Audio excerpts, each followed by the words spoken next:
Hey everyone, my name is Eric and this is your daily dose of hope. With the death of George Floyd and everything that has followed, I've really tried to take a step back and listen to my brothers and sisters of color, especially those from the African American community. I believe that now is a time for me to be humble, to look in the mirror and see where I need to change. In fact, I've been praying a lot lately from the end of Psalm 139, which says, "Search me, O God, and know my heart. Try me and know my thoughts, and see if there be any grievous way in me, and lead me in the way everlasting."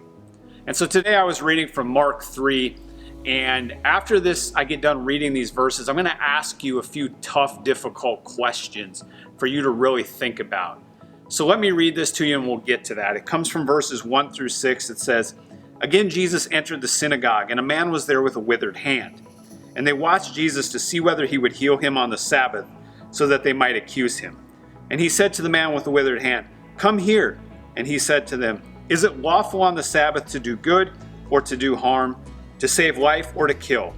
But they were silent. And he looked around at them with anger, grieved at their hardness of heart, and said to them, 'Stretch out your hand.' He stretched it out, and his hand was restored.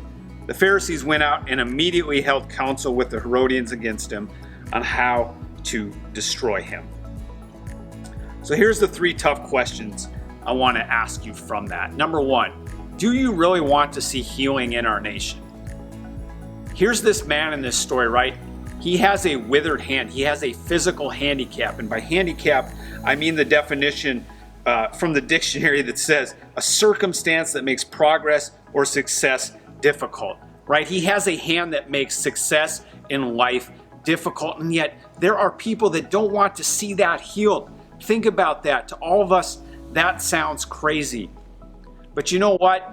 For people from the minority communities in our country, especially again from the African American community, for hundreds of years they've had handicaps against them, whether they be societal handicaps like slavery, or legal handicaps, or economic handicaps. They've had all these things against them that have made progress or success difficult. If we're white, we don't understand that. Okay, we don't. And so we've got to be willing to step back, humble ourselves, and listen if we want to see healing in our country.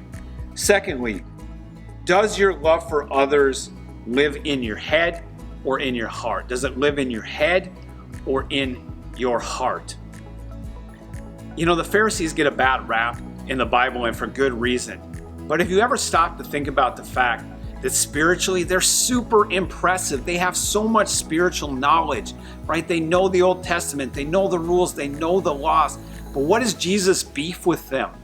That they have hardened hearts, that everything they know lives here, that it doesn't move down to their hearts, that they don't actually care about other people. And I've really been challenged by that because you know what? I joke a lot with the young adults that I minister to that I get paid to read the Bible in ministry. I get paid to read the Bible. But here's the thing, I don't want what I read to just be here, right? I want it to move here. And that's the same challenge for you, right? The things that you read, they've got to move to your heart. You've got to care about other people, okay? You've got to want to see good for other people because if it's just here, you're just like the Pharisees. It's got to move here if you want to be the person Jesus has called you to be.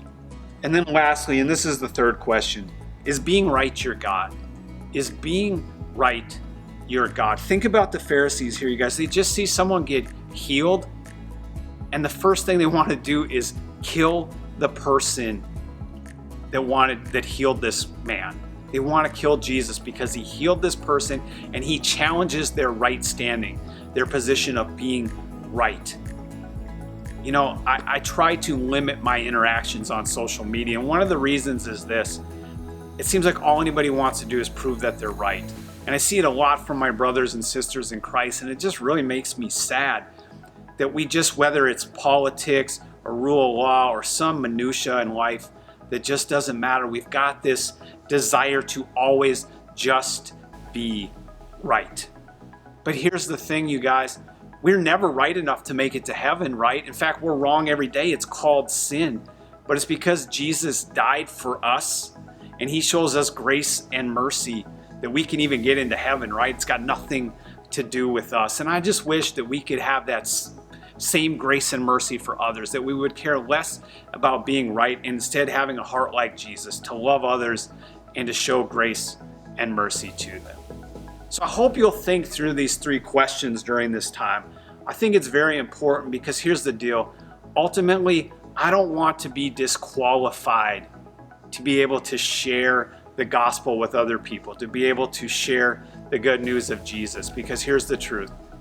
That is the ultimate hope for our nation.